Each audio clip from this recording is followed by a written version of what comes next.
But speaking about challenging yourself, now have you tried to sort of dabble in Western dance as well? Well, I have learned a couple of Western dance. I've done here and there, because to get the glamour of our dance, I should know the other dancers. Then I will not use it. I will be pure in my style. But if you don't know the dance, by seeing it, it might come into system. But you can always. But what I took from the West is, I have to have borrowed things from the West. Okay. It's the discipline, the stage discipline. I see. The exercises, anatomically, how do you correct your system, how to move, why do you move, all these came from the West after reading and all. But now the point will come, our dancers at that time, the gurus, they didn't do all, they didn't know what muscle to use, which joint to use, they didn't, the question will come from your side, they didn't do that. Yes, they didn't do it, they didn't have to do it, because they didn't do exercises, because they had exercises in their day-to-day life. They climbed trees, they used to go to rock by rock. Climbing from rock by rock is stretching exercises. Of course. They have to, sometimes they bathe in the well, or they go to a lake, they swim. So the whole system is exercised.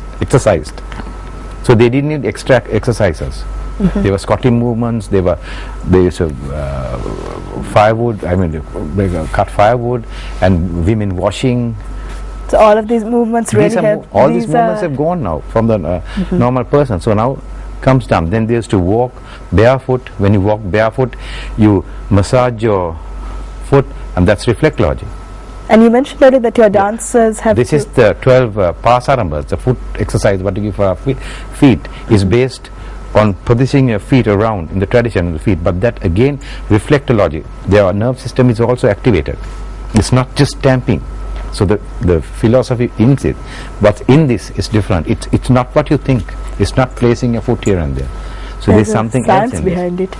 Alright, so what do you expect of a dancer who is a part of the Channapuli dance troupe? Well, through our dance you become a very good human being, a very spiritual human being. That's number one. Then the feeling of exploring movement and enjoying the movement. Once you start exploring movement and enjoying movement, you will never talk negative. You will always talk positive. You will think positive, and you will have a very complete, comfortable, very energetic life. And to be a wonderful performer and take our art and our country to the world, which has gone to the world, but always keep it up here. Of course, so that standard is something that I'm sure you always try to maintain, and it's something that has made you the name that you are and given your troupe the name that they have in society and in the world today. So we have much more to speak with Mr. Channa Wijewardene about, so do stay with us here on Sri Lanka. Good Morning Sri Lanka, we'll be right back.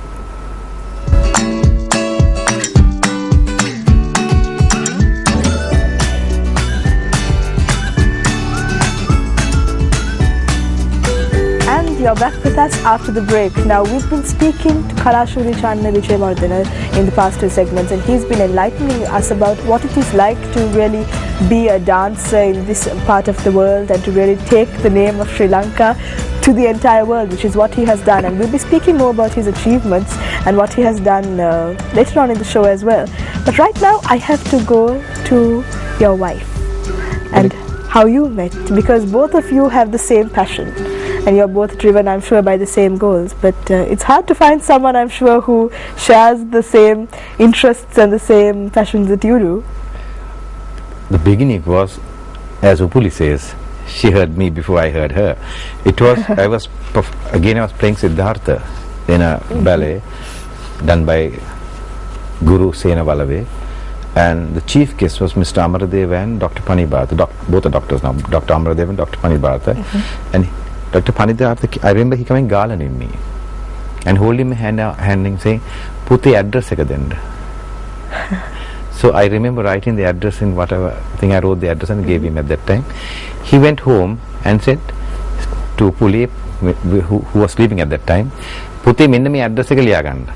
So she just put her hand out and got caught of a pen. It was not a pen, it was an eyebrow pencil. And she wrote in on the wall, Channa Wijewardene, 18A, Fernando Gardens, Devala, on the wall. That's the first time she heard my name. She had heard me. She knew, and in her sleep she wrote my name. That's the first step. Then it was the play Sirisangabo. Honorable President at the time, Mr. Premadasa was the president, and he had made this troupe from the Tower Hall Foundation, and I was chosen into it. Upuli was also in the troupe, and Upuli's father was a choreographer, and he wanted me to assist him in the choreography and dancing, and I was helping in choreography, and we were on this tour to China, Bangkok, Hong Kong, and this is where I first met Upuli in that in these rehearsals and training her. And I remember Dr. Manija telling me, Channa me ane mage duwa bala ganna, because first time she was just going to school at that time. I said, okay. And I was always looking, I was always phoning to the room and asking, is she okay? But he told me this. And then coming here, then Upuli wanted, at that time I had gone to France and studied performing arts, and I had this different technique coming out of me and performing, and Upuli they used to watch me dancing, Shivaranga and different things, and they saw something else, something what they have not seen coming out of me, and they wanted me to teach, and they came as students, Upuli's sister and the other students. I went into their school and started teaching them. Then we took another hall and I started teaching Upuli and September, and actually Upuli is a student of mine. Then I started choreographing dance items for Upuli. Then I started partnering Upuli, and then these talks come out, Channa Upuli. We had it gradually came like this. Started, and one day Upuli's father, then we never realized that we were in love. But everyone else around you did. Yeah. Then we thought, Ben said, how can I say yes or no? It's not a no, it's a yes. Then this means that we never went out to see film. We used to go around see film, but not alone, with a whole gym band. We used to go partying with gym band. I remember watching Flash dance. I see, wow. With about 7 or 8 students. So we went outing. Everything was all groups, and then only we realized, then we knew we were in love. And this is how we all started. It was this thing coming, Channa Upuli, and then partnering, Channa Upuli. So, and the other thing was, there was one shot you saw myself and Upuli doing this vest. I was in the Candian costume and she was in this. This is the vest puja we designed for every single Udagama, which was done by Premadasa, president. We are the ones who opened the Udagamas. Oh, Gamuda. We did plenty and plenty. So this duet was partnering was what they looked for each time. Then this item was the item which we done so many times. Our two drummers, and in the middle I make the two drummers to go and play some drum because I was tired at that time. So in the middle they go and drum, and that became a style, and people started copying that all. And this item was very popular. It's called Vest Puja. And that is how we came up. It's a dance duet. So dance helped you find the love of your life as well? And I remember when we got married, getting down from the poor, suddenly you hear the Gajagavanama. Played by Harsha Makaland. I suddenly hear the Gajagavan playing a piano. No one knew. Suddenly played. Looked, it was Harsha Makaland playing Gajagavan. So everything just fell into place, and then you started the academy together. That's right. We started the academy actually before we got married. Academy started before that. And academy started in 1989. We got married in 1991. So tell us the thought process behind that, because starting up your own academy is not an easy task, and there is so much that you commit. For me, it was not a difficult thing. A lot of people wanted me to open my own school. I see. So I had students around, and so I didn't just want to open and take. So there were a lot of students coming in, so I had to interview students because there's so many coming. So interviewed and got students in, spoke to their parents to see the backgrounds, and that's how we started. And then gradually started getting this style and going on with this style. And I have to always mention Vindhya, Chami, Nirosha and Nimmi, these 4 girls, which came out with the style. The experiment was, I put the experiment out from these 4, which were called the 4 golden girls of Sri Lanka. When we get down from there, they call us the 4 golden girls of Sri Lanka. They were so known. So I have to always appreciate these, give the credit to these 4 who sacrificed everything they did and came straight into this. They worked very hard. And it was a fight because their parents get called, what are they doing, all kinds of things. I remember when I do flow exercises, some other teachers going around, they don't realize what's about. Flow exercise is a must. Other people going around. Speaking about the exercise regime that your dancers have to undergo now, I've heard that this is a very strict regime that you insist on. And is this true, and what are the reasons behind it? You have to get a complete balance system. Okay. Your figure has to be correct. It's only one costume, one measurement. The dancers have to fit into that measurement. Yes, you mentioned this earlier during the break, and I was wondering.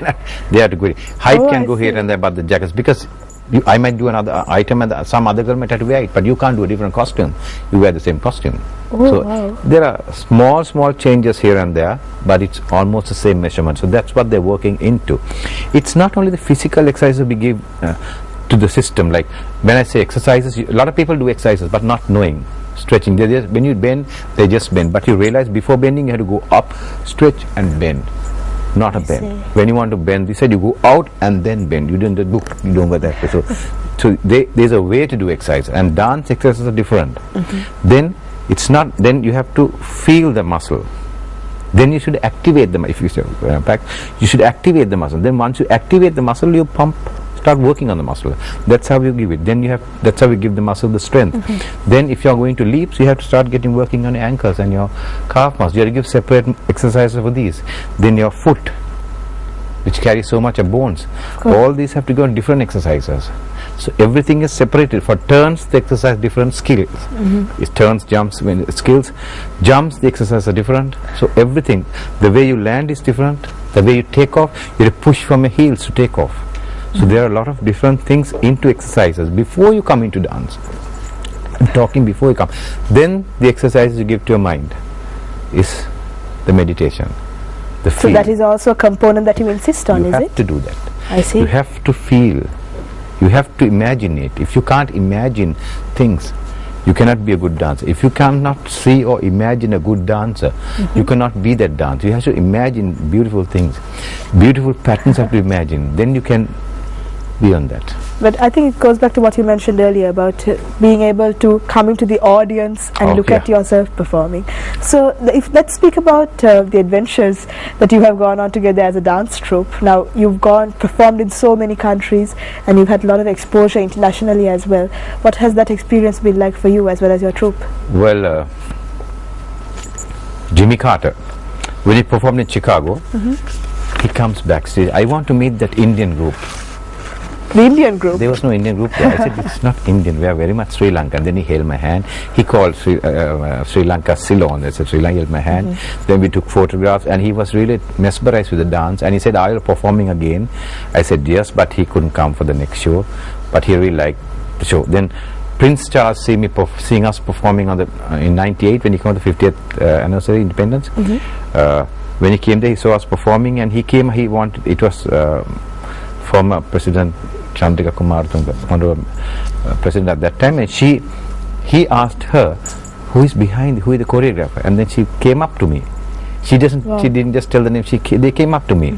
I remember the present president was also there, and introduced me as the prima dancer of Sri Lanka, which I have taught Madam at one time. I have played the drums and given certain exercises to, not as a student, but I see. I have given, we have worked, we have been together and danced together, in classes.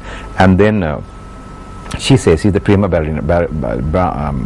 dancer of Sri Lanka, and he says, now I know where Sri Lanka stands, because through the glamorized movements and the posture of the girls, he knew that there is some sort of glamour in the movements, and Sri Lanka is not what he thought. The posture, the dance can say lots of things. You can know where you are when you see a good dancer moving or someone. When a person walks here in, you know the whole background of where he's coming.